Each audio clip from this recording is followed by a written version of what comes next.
ओम श्री महागणाधिपति समेत भवानी माता समेत शंकर स्वामिने नमः। सभी मित्रों का नमस्कार। मैं आपका सनातन स्वामी। मैंने इस वीडियो के पहले शिव जी के ऊपर 2 वीडियोस बनाया था। एक में देवी देवताओं में सुप्रीम कौन है करके एक वीडियो है, और दूसरा शिव जी स्वयं सिद्ध कर रहे हैं वो सुप्रीम है करके 6 एपिसोड्स वाला एक वीडियो बनाया था। आज हम कैलाश के बारे में जानेंगे इस वीडियो में। कैलाश शब्द सुनते हुए बच्चे भी जानते हैं कि ये शिव जी का आवास है, वही कैलाश है करके। लेकिन शायद कुछ लोग नहीं जानते होंगे कि 2 कैलाश है।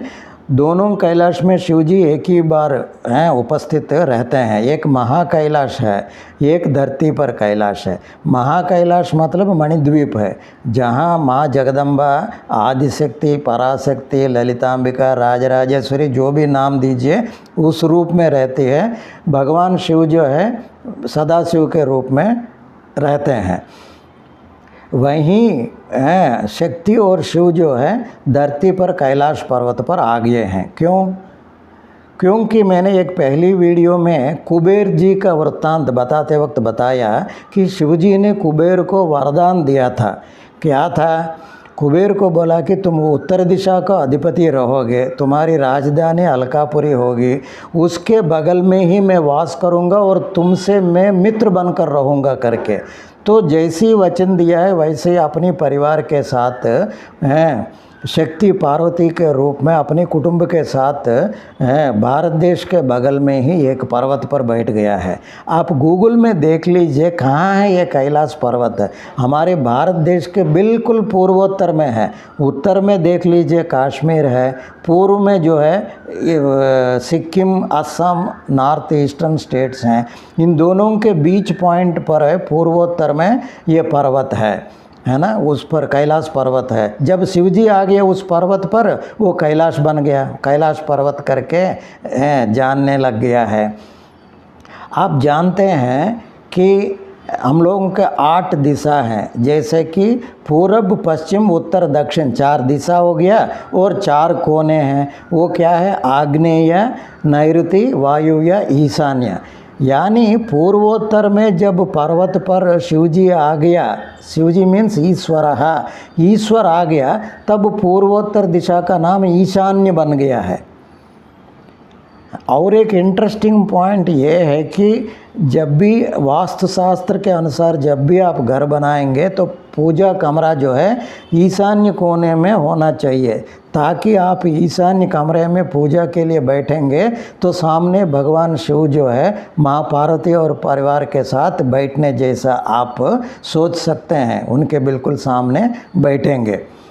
और भगवान शिव अपनी कृपा दृष्टि पूरी भारतवर्ष पर प्रसारण कर रहे हैं। इसीलिए जब आप ज़मीन खरीदेंगे घर बनाने के लिए और इसमें ईशान्य कोना बढ़ गया है तो बहुत शुभ माना जाएगा।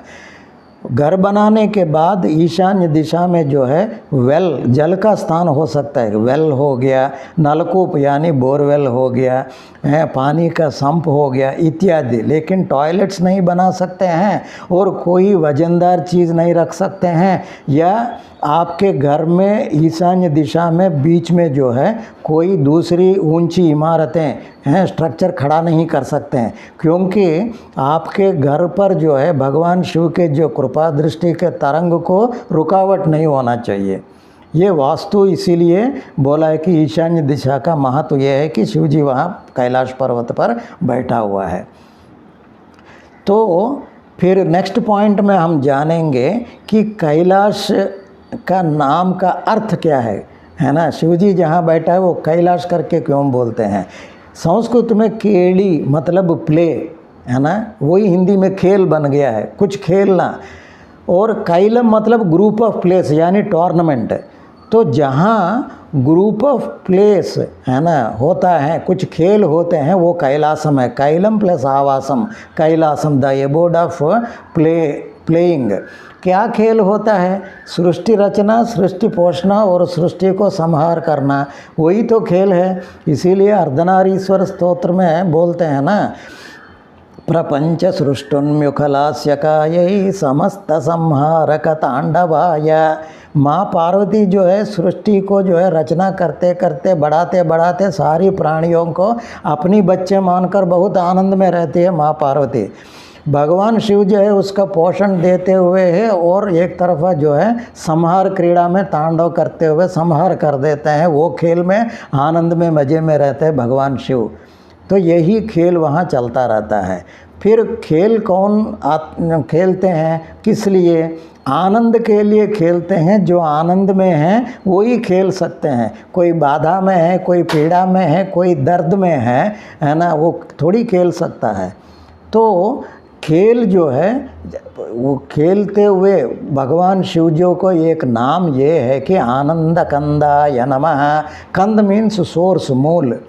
सो भगवान is the source of bliss, इसीलिए वो खेल खेल रहे हैं। माँ पार्वती का भी वही है, इसीलिए अन्नपूर्णाष्टकम का सबसे पहली वर्ड क्या है? नित्यानंद करे, वराभय करे, सौंदर्य रत्ना करे। नित्यानंद करे मतलब दूसरों को हमेशा आनंद दे सकने वाली माँ जो है वो स्वयं आनंद में रहती है ना। जो आनंद में है वही दूसरों का आनंद बांट सकते हैं। माँ भी हमेशा जो है आनंद में ही रहती है। दूसरा, वहीं खेल चल रहे करके शंकर भगवत पाद ने शिवानंद लहरी में भी बोलते हैं, क्या है? क्रीडार्धम सृजसि प्रपंचम अखिलम क्रीडा मृगास्ते जनाः। क्रीडार्धम सृजसि, किस लिए ये सारी सृष्टि तुमने किया है? क्रीडार्धम मतलब तुम्हारी क्रीड़ा के लिए, खेल के लिए, है ना। क्रीड़ा मृगास्ते जनाः। क्रीड़ा मृग यानी टॉयस, खिलौना। कौन? जनाः, ये सारी जनता जो है तुम्हारे खिलौना है। इन सबको जो है खिलौना रख के तुम अपनी खेल विनोद के लिए ही ये सृष्टि का रचना किया है करके भगवान शिव के प्रार्थना कर रहे हैं। तो कैलासम मतलब आवास, है ना। कैलम का आवास है, मतलब खेल का आवास है कैलासम। आनंद का आवास है, क्योंकि खेल आनंद के लिए आनंद में ही हो सकता है, इसीलिए आनंद निलयम का भी अर्थ है कैलासम। विष्णु भगवान का जो वैकुंठ भी है उसका भी यही मीनिंग है। कुंठा मतलब एंग्जाइटी, पीड़ा, दर्द, दुख, ये सारी आता है। वैकुंठा मतलब ये सब का विमुक्ति स्थान है। वहाँ एंग्जाइटी नहीं है, दुख नहीं है, पीड़ा नहीं है, दर्द नहीं है, जो भी है तो वही वैकुंठ है, मतलब सोर्स ऑफ ब्लिस। वहाँ भी आनंद निलयम है। इसीलिए तिरुपति बालाजी मंदिर में जहाँ बालाजी का दर्शन करते हैं, जो अंदर मंडप है ना, उसका नाम भी आनंद निलयम है। तो वैकुंठ का भी अर्थ है आनंद निलयम। तो अभी हम जान गए हैं कैलाश का मीनिंग क्या है। अब जानिए भगवान शिव ने जो है एक बर्फीली जगह क्यों चुना है? कोई गर्मी जैसे हमारे साउथ इंडिया जैसा स्थान क्यों नहीं चुना?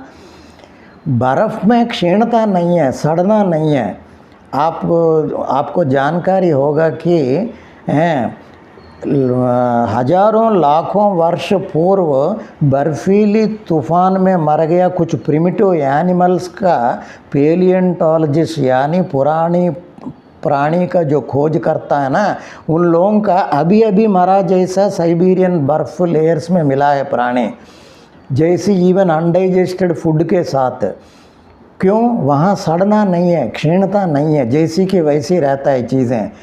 इसीलिए कैलाश में जो है बर्फीली स्थान इसीलिए चुना है कि शिव जी के सामने क्षीणता नहीं है, अव्यय है, शाश्वत है।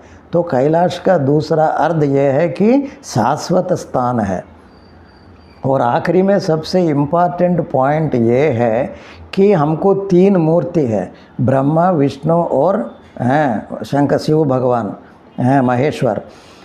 आप जानते हैं ब्रह्मा जी सत्यलोक में रहते हैं, विष्णु जी वैकुंठ में रहते हैं, शिव जी कैलाश में रहते हैं। तो धरती पर केवल कैलाश ही क्यों है ना? सत्यलोक धरती पर नहीं है, वैकुंठ धरती पर नहीं है, केवल कैलाश ही धरती पर क्यों आया? क्योंकि भगवान जो है ना भक्तवत्सल है, सुलभ प्रसन्न है, इसीलिए शिव जी का नाम है आशुतोष। आशुतोष मतलब थोड़ी सी भी आप भक्ति दिखाएंगे तो शंकर जो है किंकर करके आपके पीछे घूमते रहेंगे, है ना। तो अपनी बच्चों से इतने प्यार है, जगत पितर हैं, जगत माता पितर माँ पार्वती और शिव जी का इतनी वात्सल्य है, इतनी करुणा है कि वो तुरंत जो है हमारी इस धरती पर हम लोगों के बीच में ही वास करना चाहते हैं। और मुख्यतः जो है हम सब लोग धन्यजीवी हैं, भारतवासी, भारत देश पर अपनी कृपा दृष्टि हमेशा प्रसारण करते ही रहते हैं। देखिए कितनी पुण्य भूमि है भारत देश। तो इसीलिए कैलाश पर्वत जो है भारत देश के बिल्कुल बगल में पूर्वोत्तर में है, समीप में है। तो यही विषय जो है आज सभी मित्रों को मैं बताने जा रहा हूँ। अगली वीडियो में फिर मुलाकात करेंगे। इस वीडियो को आप लाइक करिए और शेयर भी करिए अत्यधिक। ओम नमः शिवाय।